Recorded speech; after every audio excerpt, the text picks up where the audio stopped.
mensagens que você sentiu que a galera respondeu nesse momento de tragédia da humanidade? O que você notou que você falava e a galera respondia? Cara, como eu posso... É que é um todo, sabe? É um conjunto. Porque o background de tudo sempre vai ser Jesus, sempre. Então, se eu falar sobre angústia, a resposta que eu vou trazer vai ser sobre Jesus. Se eu falar sobre ansiedade, vai ser Jesus. Então, cara, pra mim, eu não consigo dizer assim qual. Mas, obviamente, que as demandas de agora são basicamente essas. Quando você fala de angústia, depressão, medo, ansiedade, essas patologias psicossomáticas que tem hoje, você traz um respaldo da palavra para trazer conforto, para trazer um alívio para essas pessoas e talvez uma esperança, uma luz no fim do túnel, é fora do normal a resposta. Pode crer. Fora do normal. Entendi. A gente ouviu uma história, cara, esses dias atrás. Foi para mim, assim, foi uma das histórias que me fizeram ganhar o ano, cara. A gente estava num evento em algum lugar no Brasil, que eu não me lembro. E teve um cara que insistiu muito para conversar com a gente no final. E chegou para mim e falei, cara, não, pode trazer, que ele quer contar uma história para você. Eu falei, pode vir. Cara, o cara chegou com a esposa e os filhos. Não, os filhos não estavam, só ele e a esposa. Cara, o cara começou a conversar comigo, ele falou, cara, eu era pra estar morto. Aí ele começou assim, eu era pra ter morrido. Eu falei, caraca, mano, mas o que aconteceu? Daí ele falou, cara, eu tive uma quebra na minha empresa faliu, perdi tudo. Eu entrei dentro do banheiro da minha casa, peguei meu telefone, abri o bloco de notas e comecei a escrever uma carta de despedida pra minha família. Aí ele contando pra mim, né? Eu escrevi a carta e tal.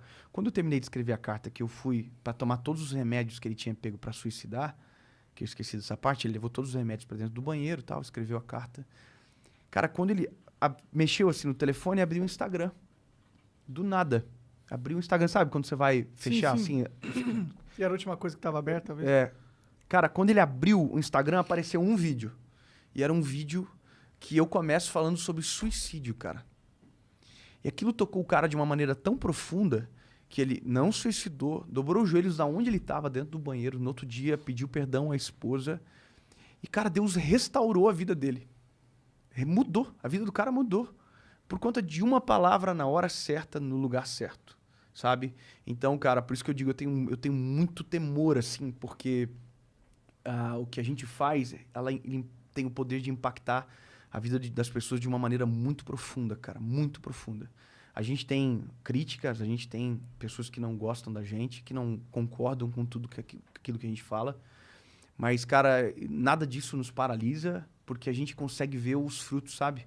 Pelo menos uma parte dos frutos. Hoje a gente tem uma média de 20 a 30 milhões de visualizações por mês nos nossos canais de comunicação. Foda. E então a gente recebe os testemunhos, sabe? E é muito impactante, cara. Pensando nisso, até depois. Pô, isso é legal, porque assim, é mais uma forma de tu fazer o que tu tá fazendo sem, por exemplo, tu vai fazer isso na igreja, tu não cobra as pessoas, porque tem Já tem uma outras outra fontes. fonte, né? Já São tem as outra mídias fonte. sociais. Pois é. Isso é interessante, isso é inteligente.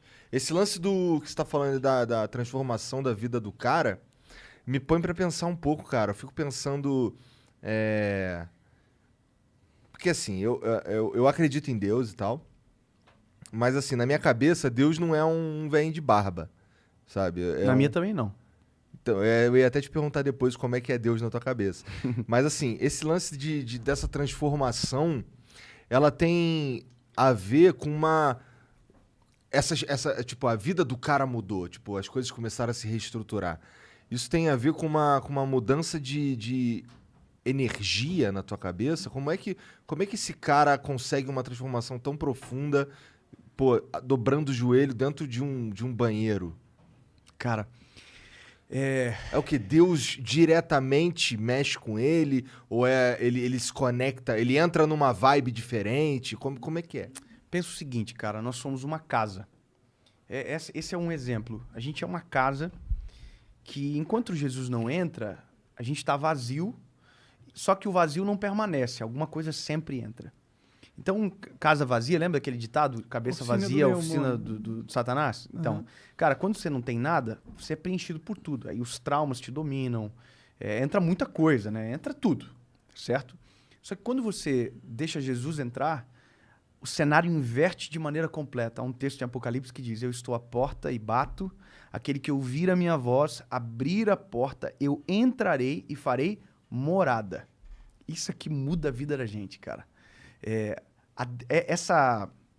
Essa realidade é o que você chama de energia, e alguém pode falar de outro nome, é o que eu chamo de a presença de Deus, cara. É algo que mexe você de dentro para fora, tuas estruturas são abaladas, sabe? A tua perspectiva, teu modo de enxergar muda.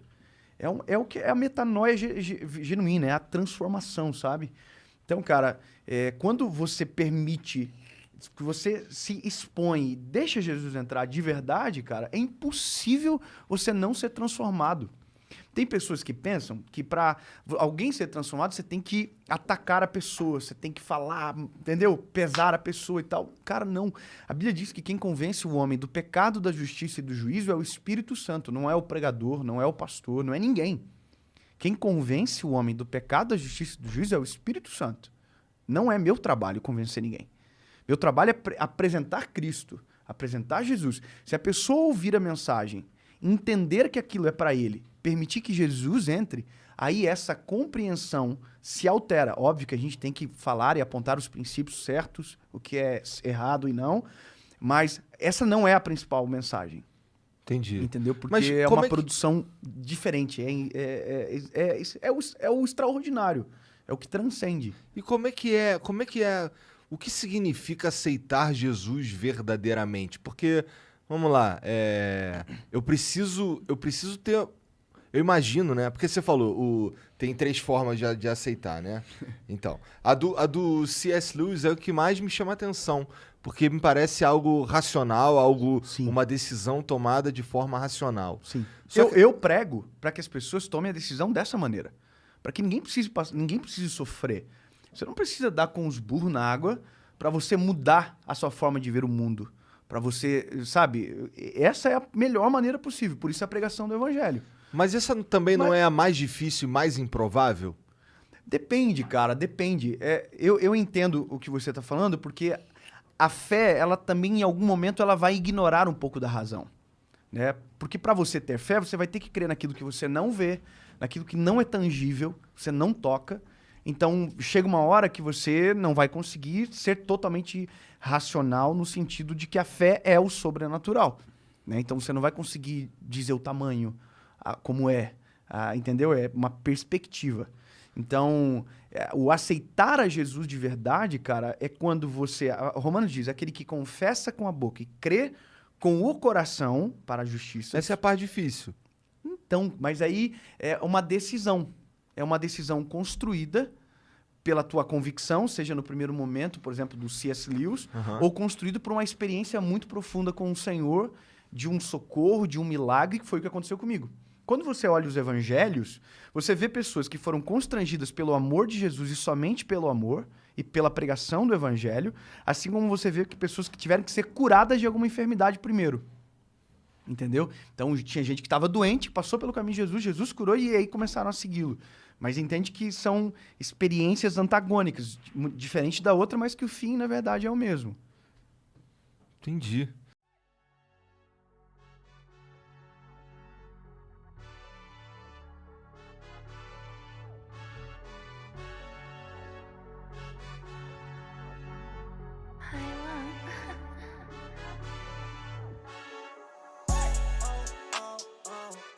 Tô online milionário, eu que faço meu salário, empilhando notas, lucrando de qualquer lugar.